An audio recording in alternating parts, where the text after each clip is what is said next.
Si Borgie ang re-request ng Tuguegarao. Wala silang interest sa akin. Maraming malandi doon. Ayun.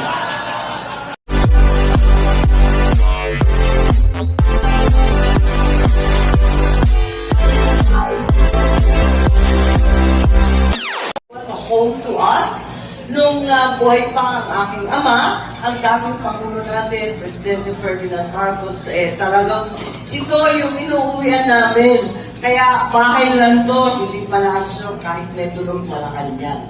Pero siya kasi ang nag-design nito. Ito yung kaisa-isang bahay na siya ang nakialam.